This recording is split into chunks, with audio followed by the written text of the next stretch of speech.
Golden Age leading men risked their careers the moment a camera caught a shiny scalp. Behind every perfect pompadour was a secret, and a lot of spirit gum.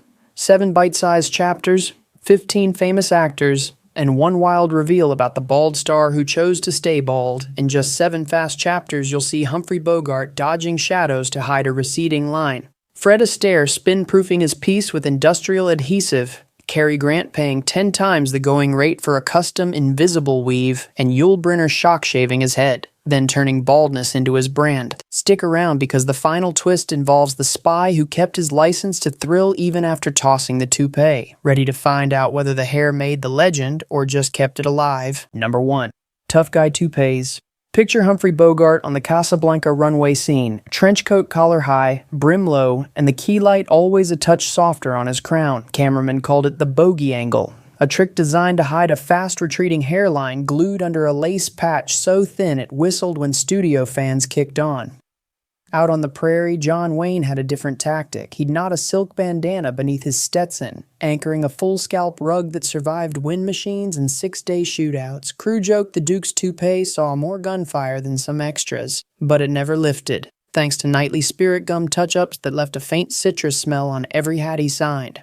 Then came Burt Lancaster, the stunt-happy acrobat who needed his piece to flip, dive, and land without wobbling.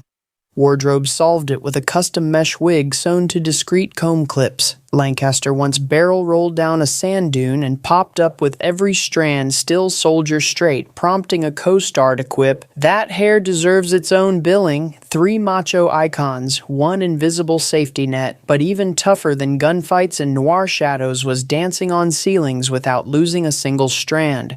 Number 2. Dance Croon glue, spotlights slam the floor, and Fred Astaire launches into a whirl that would send most hairpieces flying into the orchestra pit. His secret? A Max Factor patented adhesive so tack-strong stagehands nicknamed it tap shoe glue. Before every take, Astaire's valet warmed the spirit gum over a bulb, brushed a thin line along the lace edge, and dusted it with rosin, turning the toupee into a stunt prop that could survive backflips on a rotating set. Astaire later joked he spent more time rehearsing his hair than his heel clicks. Down the hall, Frank Sinatra treated his own little helper as part of the act. Rat Pack pals would tug the front seam mid-rehearsals. If it shifted, drinks were on Frankie. Studio barbers kept a backup piece in cold storage just in case the pranks went too far. Yet audiences never saw a seam. Proof that charisma plus a well-cut lace base beats any paparazzi flashbulb. Comedian Bob Hope weaponized his wig for laughs on USO tours, yanking it off mid-monologue to mimic frightened GIs or flop it back on at a jaunty angle for a punchline. Troops roared and Hollywood execs panicked, begging him to keep the gag off network broadcasts lest sponsors faint. Hope winked and promised nothing, then did it anyway on live TV. Glued, pranked, or tossed for a laugh, these toupees held tighter than any tough guy Stetson. But next we meet the silver screen perfectionists who paid 10 times the going rate to make their hair look flawlessly imperfect. Number 3. Polished perfectionists. Cary Grant never settled for good enough. By 1955, he was importing hand-knotted Swiss lace fronts at nearly 10 times the standard price, so sheer a jeweler's loop could barely spot the weave. His barber trimmed each strand under magnification, then dusted talc to kill any camera glare. Grant called it insurance for a close-up, and audiences called it flawless charm. Over at MGM, Robert Taylor didn't have to splurge, the studio did it for him. His contract included a clause giving producers final say over hairline presentation, meaning every wig change required front office approval. Wardrobe kept a numbered rack, daylight, moonlight, and Technicolor versions. So Taylor's widow's peak hit the exact same spot whether he played a frontiersman or a pharaoh. James Stewart, ever the you shucks everyman, insisted on the opposite, a piece that looked slightly imperfect. Stylists snipped random flyaways and brushed the crown against the grain, creating just enough must to whisper authenticity. Stewart joked it was the only Hollywood illusion built to fail, one unruly strand away from truth. 3 meticulous approaches, 1 shared mission. Hair so convincing it never distracted from a punchline, a prayer, or a courtroom monologue. Yet one Oscar Titan went the other direction, treating his wig like a wartime buddy he'd never abandon. Number 4. Pragmatic Professionals. Spencer Tracy believed audiences age with him, so instead of a full rug, he opted for progressive padding. Each year, his hairdresser stitched an extra millimeter of yak hair into the crown, thickening the top just enough to hold 35mm scrutiny while still letting temples silver naturally. Crew called it the gradual miracle. No one could pinpoint when Tracy went from thinning to robust, yet the transformation is obvious in a frame-by-frame montage. William Holden needed sturdier gear. On the sweltering tie set of the bridge on the River Kwai, daytime temps hit 110 degrees Fahrenheit and Holden's spirit gum literally melted. Makeup raced in between takes with an ice pack and fresh adhesive. Legend says the toupee drank more water than the actor. When the wig finally slipped during a take, director David Lean kept rolling. The sweat-stuck strands passed for battle grime. Holden shrugged afterward. If the bridge stays up, no one's watching my hair. 2 pragmatists, 2 survival strategies, subtle evolution versus industrial endurance.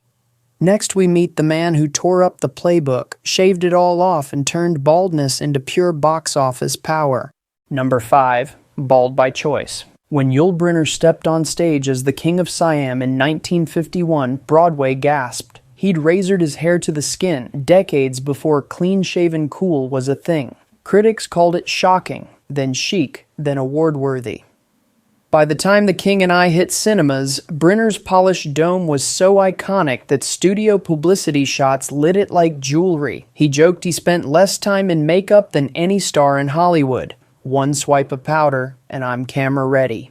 Ironically, the man who made baldness sexy soon needed wigs because casting directors couldn't picture him with hair. For the 10 Commandments, he wore a dense hand-tied mane that weighed nearly 2 pounds. Crew said it took longer to strap on than Charlton Heston's beard. Brynner found the reversal hilarious, insisting on taking the wig home each night so no one snapped a photo of him half-haired.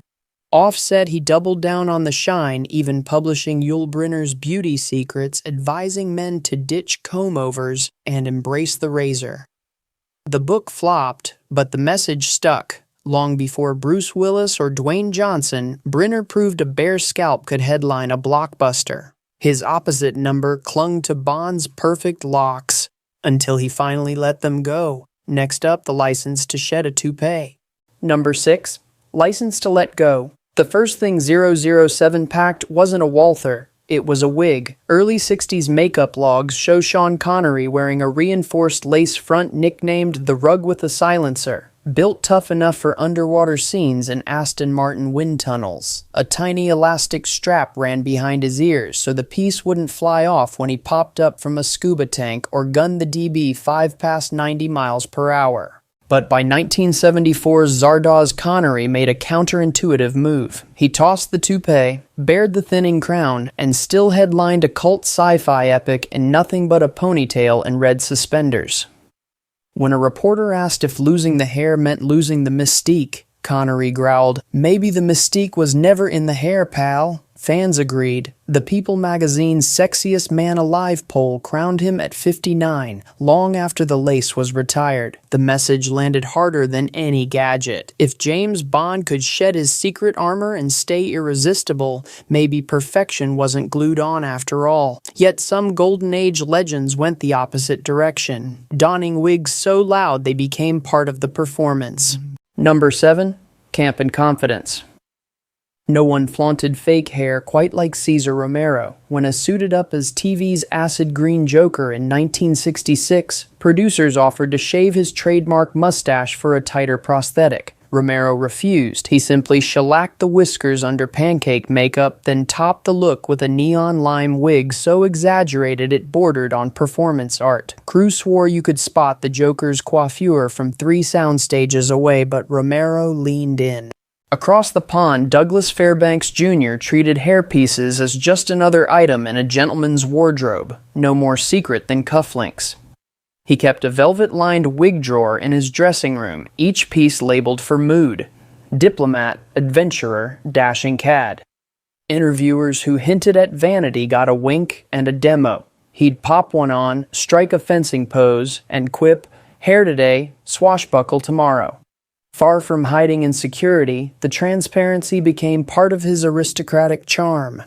By the time the credits rolled on Hollywood's wig era, one statistic stood taller than any pompadour: 15 legendary leading men, one shared secret: hairlines stitched, glued, or shaved into history. So did the hair make the icon, or merely keep the fantasy alive long enough for greatness to take root? That's a question worth a closer look in the mirror.